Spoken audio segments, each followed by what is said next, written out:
spoken and heard in the power of love. Amen. So as you know by now, today we're celebrating the feast of Mary Magdalene, perhaps better known simply as the Magdalene. And as we reflect on this feast day and gather up fragments of wisdom for our own lives, I want to suggest three very simple questions, tricky questions, but deceptively simple questions that will take us deeper into this sacred tradition. The short version of the questions are: what was it like back then? What happened afterwards? And what does it mean now? So a bit of homework for you to reflect on this week. Let's think about back then, in the first century, in the late 20s of what we call the first century. Of course, they didn't know they were living in the first century, because we made up the calendar later on. So Mary is one of those people who have responded to Jesus, and she follows him once their paths cross, and she experiences healing through the blessing that he brings into her life. Mary becomes part of that apostolic group, travelling around Galilee with Jesus and eventually going down to Jerusalem. And as we know from the stories, when the men run away, it's Mary, the Magdalene, and some of the other Marys, other women, most of whom were also named Mary, just to confuse us, who remain at the foot of the cross as Jesus dies. While the big guys, guy with the big boy pants, have all run away.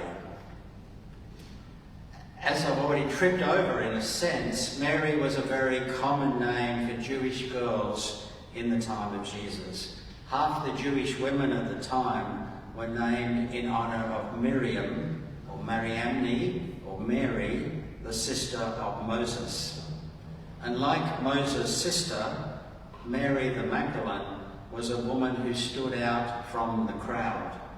And that little statement itself may simply be the explanation for her nickname. Both Miriam and the Magdalene were leaders whose status in the group of people that they were working with at the time was no less than that of their brothers. Miriam, the older Miriam, was a prophet in her own right, alongside Moses and Aaron. And she had a powerful voice in the circle around Moses. Indeed, she's remembered in the book of Exodus as the young girl, the big sister, who saved Moses' life. She's the sister watching through the bulrushes as the baby is floating in a little basket. The Hebrew and Aramaic word Migdal, from which we get Magdala, was a common name for villages throughout the Holy Land. It simply means tower, and there were lots of villages which tend to be on top of hills because they use the lower ground for farming, which were named for their capacity to be a lookout, a tower, an observation point. But in the Gospels, Mary is never described as coming from Magdala. She's never Mary of Magdala. She's Mary the Magdalene, or simply Mary Magdalene.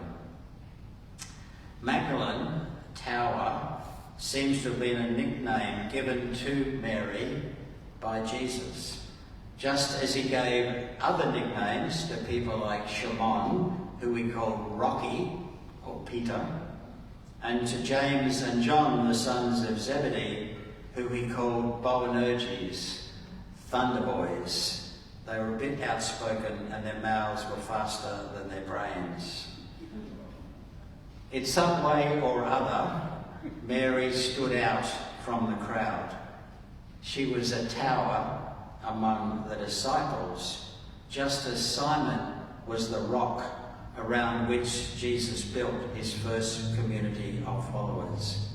And the Magdalene was also a leader among the women of Jesus, the female followers of Jesus, and she occurs in almost every story, and particularly in the stories of the crucifixion and the resurrection.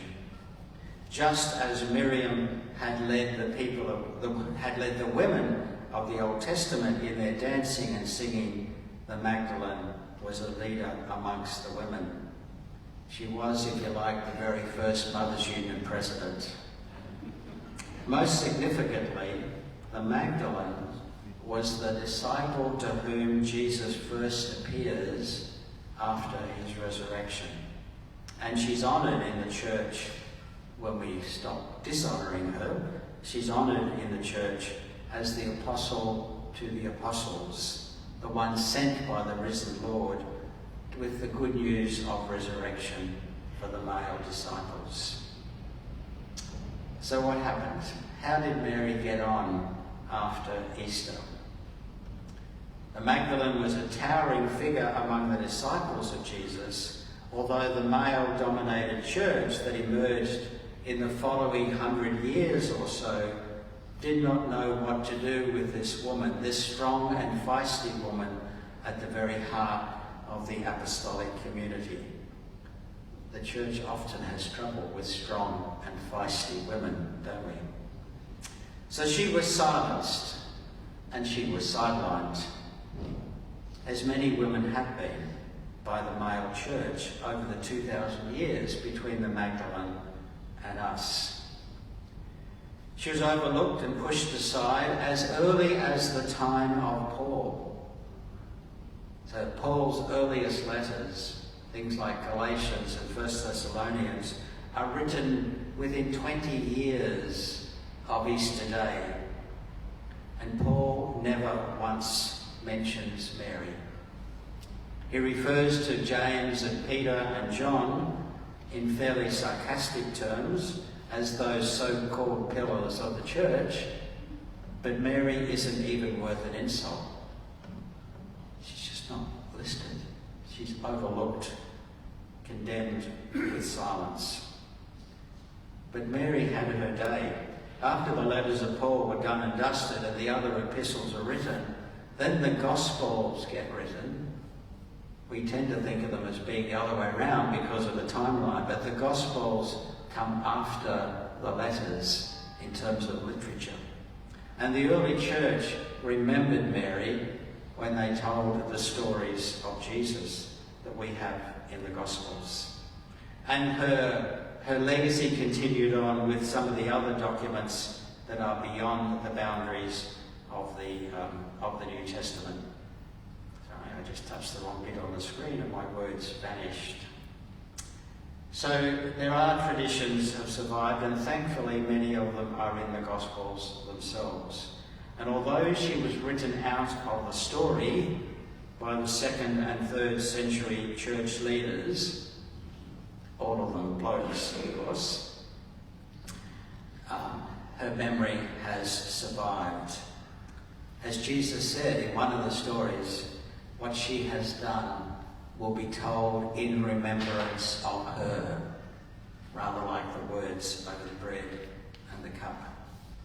They even went to the extent of changing the text so that where it had Mary, they'd write Martha, so they got a more domesticated woman featuring in the story. And then to cap it all off, an early pope, around about the year 600, rejoicing in the glorious name Gregory, Pope Gregory I, determined that Magdalene had been a sex worker before Jesus rescued her from a life of shame and totally trashed Mary Magdalene's name in the Western Church. In the Pope's eyes, the shame never quite was removed.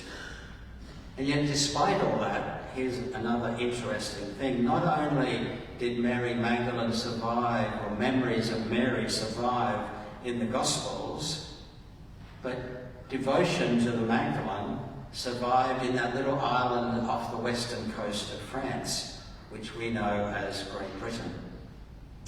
Her festival, 22nd of July, survived in the English Book of Common Prayer at a time when the Catholics on the continent were culling their calendar and cutting some of the women from the list. And the Magdalene was honoured with the foundation of 2 colleges, one at Cambridge, Oxford, and Magdalene College at Cambridge, both different ways of pronouncing her name, the Magdalene. So right at the very heart of English culture and higher learning, the legacy of the Magdalene survived among the English even when her festival and her dignity was being trashed in Rome. And Mary is back, partly thanks to Jesus Christ Superstar, partly thanks to Don Brown and the Da Vinci Code, partly thanks to people like us who actually enjoy stories and shows and movies like that. Mary Magdalene has become a very popular figure in modern spirituality. I wonder why that might be so. Why do we find her such an evocative character? And what aspect of discipleship does the Magdalene represent for us today? The spotlight is back on Mary after almost 2,000 years of being off stage. And the spotlight has returned to Mary as we try to make sense of how to be Jesus people in a post-Christian world. Mary, the overlooked and despised woman, the one that even popes gossip about, calls us back to the heart of our faith, our love for Jesus. Like Mary, the character in Jesus Christ Superstar, we often don't know how to love him. And I've just given you an earworm. I won't sing the first line, but I've just given you an earworm for the rest of today. Do we know how to love him? The one thing that really matters.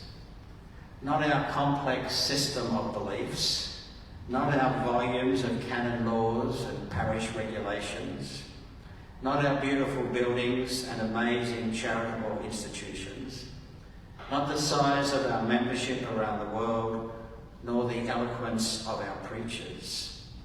The one thing that matters is that we are disciples of Jesus. We love him. In that lies wisdom for today.